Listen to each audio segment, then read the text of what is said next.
예레미야 25장 27절부터 38절까지 말씀입니다.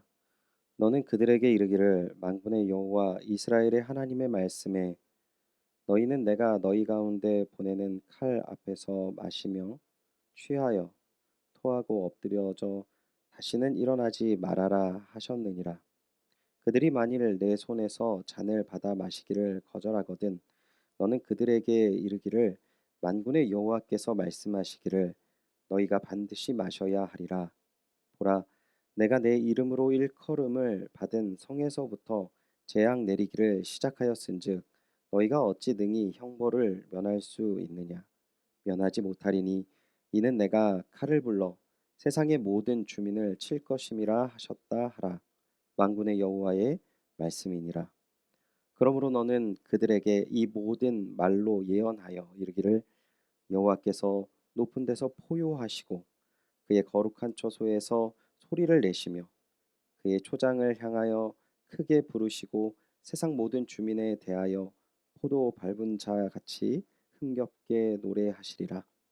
요란한 소리가 땅 끝까지 이름은 여호와께서 문 민족과 다투시며 모든 육체를 심판하시며 악인을 칼에 내어 주셨음이라. 여호와의 말씀이니라. 만군의 여호와께서 이와 같이 말씀하시니라. 보라, 재앙이 나서 나라에서 나라에 미칠 것이며 큰 바람이 땅에서 일어날 것이라. 그날의 여호와에게 죽임을 당한 자가 땅 이 끝에서 땅 저 끝에 미칠 것이나 그들을 위하여 애곡하는 자도 없고 시신을 거두어 주는 자도 없고 매장하여 주는 자도 없으리니 그들은 지면에서 분토가 되리로다. 너희 목자들아 외쳐 애곡하라. 너희 양떼의 인도자들아 잿더미에서 뒹굴라. 이는 너희가 도살 당할 날과 흩음을 당할 기한이 찼음인즉 너희가 귀한 그릇이 떨어짐 같이 될 것이라. 목자들은 도망할 수 없겠고 양떼의 인도자들은 도주할 수 없으리로다. 목자들이 부르짖는 소리와 양떼의 인도자들이 애곡하는 소리여 여호와가 그들의 초장을 황폐하게 함이로다. 평화로운 목장들이 여호와의 진노하시는 열기 앞에서 적막하게 되리라. 그가 젊은 사자같이 그 굴에서 나오셨으니 그 호통치시는 분의 분노와 그의 극렬한 진노로 말미암아 그들의 땅이 폐허가 되리로다 하시니라. 아멘. 내가 돌봐야 할 양떼는 누구인가라는 제목으로 새벽의 묵상의 말씀 전하겠습니다. 오늘 예레미야 25장의 본문의 구조를 알고 보면 조금 더 내용을 쉽게 파악할 수 있습니다. 우선 1절부터 14절은 남유다의 멸망의 내용을 담고 있습니다. 그리고 15절부터 19절은 주변 열강의 멸망의 내용을 담고 있고요. 30절부터 이 38절은 온 세상에 임할 심판을 말하고 있습니다. 예레미야서를 통해 조금씩 하나님께서 만유의 구주이심을 말씀하시다가 25장을 통해 온 만유의 심판자로서 하나님을 명확하게 표현을 하시는 것이죠. 그 중에 우리가 집중해서 볼 것은 이 심판의 대상으로 가장 먼저 하나님의 백성이 심판의 대상임을 말씀하신다는 것입니다. 하나님을 알고 하나님의 은혜를 경험한 하나님의 백성이 가장 먼저 심판의 대상이다라고 말씀하시는 것이죠. 그리고 한 가지 생각해 보면 오늘 본문 34절에서 35절의 내용을 보면 사자의 포효 같은 하나님의 심판은 1차적으로 양떼를 제대로 인도하지 못한 목자들을 즉 지도자를 겨냥하고 있다는 것입니다.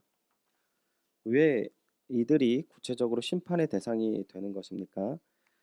예레미야 23장 1절에서 2절을 보시면 여호와의 말씀이니라 내 목장의 양떼를 멸하며 흩어지게 하는 목자에게 화 있으리라. 그러므로 이스라엘의 하나님 여호와께서 내 백성을 기르는 목자에게 이와 같이 말씀하시니라. 너희가 내 양떼를 흩으며 그것을 몰아내고 돌보지 아니하였도다. 보라, 내가 너희의 악행 때문에 너희에게 보응하리라. 여호와의 말씀이니라. 지도자들은 인애와 공의와 의로 백성을 양육해야 하지만 양육하지 않을 뿐만 아니라 도리어 악을 행했다라고 하나님께서 말씀하시는 것입니다. 목자들은 어떤 심판을 받게 되는 것인가? 34절에서 35절을 보시면 이렇게 말씀하십니다. 너희 목자들아 외쳐 애곡하라. 너희 양떼의 인도자들아 잿더미에서 뒹굴라. 이는 너희가 도살당할 날과 흩음을 당할 기한이 찼음인즉 너희가 귀한 그릇이 떨어짐 같이 될 것이라. 목자들은 도망할 수 없겠고 양떼의 인도자들은 도주할 수 없으리로다. 아멘. 조금 이해하기 쉽게 세 번역으로 다시 읽어드리면요. 목자들아 너희는 울부짖으며 통곡하여라. 양떼의 인도자들아 너희는 제 위에 뒹굴어라. 너희가 사륙을 당할 날이 다가왔다. 귀한 그릇이 떨어져 깨지듯이 너희가 부서질 것이다. 목자들은 도피처도 없으며 양떼의 인도자들은 도망할 곳도 없을 것이다. 아멘.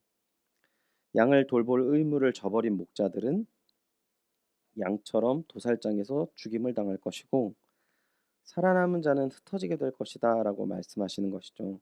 모든 목자들은 이 심판을 피할 수 없을 것이다 말씀하십니다.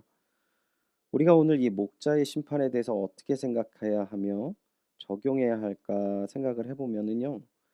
저는 가장 먼저 우리의 목자 되시는 예수님을 먼저 생각해 보시기를 권면드립니다. 예수님께서는 십자가를 앞두고 있는 모습을 사도 요한은 이렇게 표현을 합니다.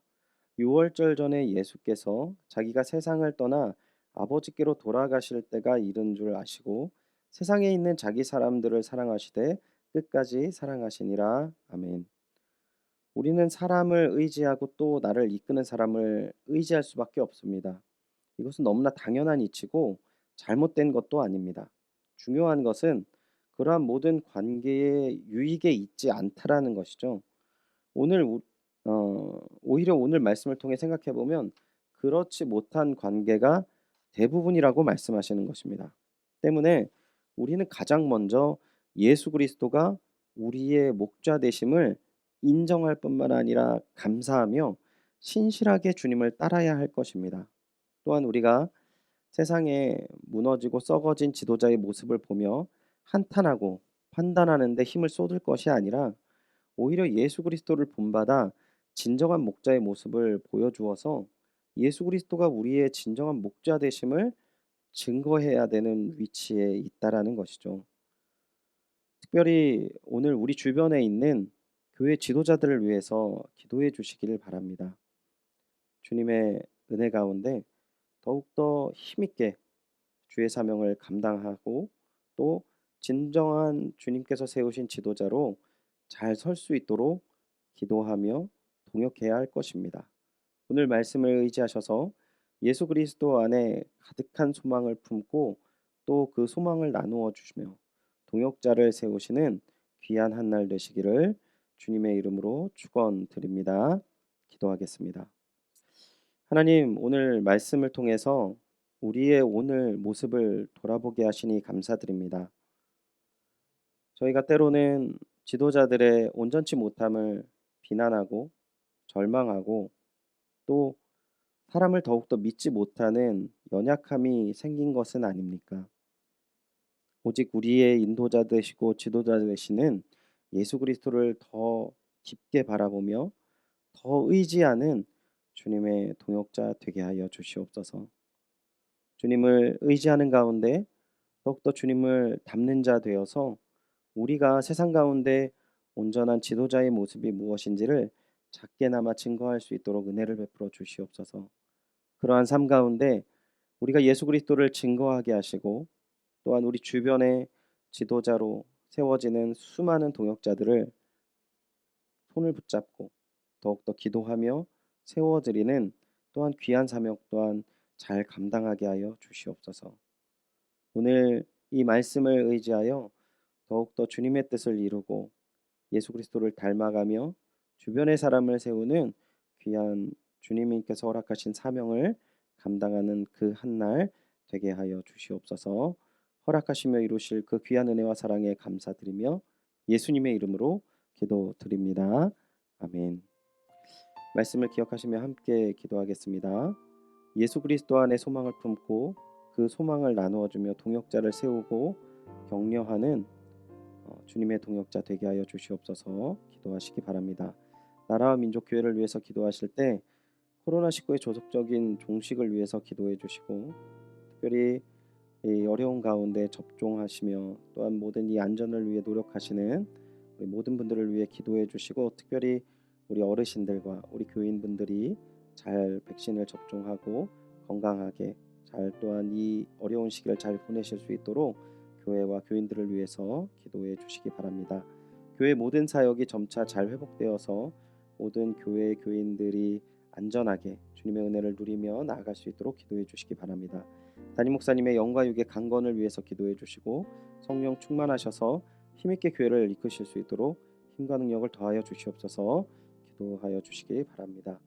오늘은 최종걸 지영준 선교사님의 사역과 가정을 위해 기도하실 때 이제 안식년이 6월 중순부터 시작되어서 계속적으로 치료와 또한 충전의 시간을 가지고 계시는데요. 우리 선교사님이 이 시간 동안에 다시금 하나님의 은혜와 사랑 가운데에서 영과 육이 회복되어지고 또한 하나님께 더욱더 집중하실 수 있는 귀한 은혜와 사랑을 베풀어 주시옵소서. 우리 최종걸 지영준 선교사님을 위해서 기도해 주시기 바랍니다. 또한 오늘 김창명 집사님 질병으로 인해서 계속 치료를 받고 있는 가정 속에 있사오니 우리 김창명 집사님 회복을 위해서 여러분 함께 기도해 주시기 바랍니다. 다 같이 기도하겠습니다.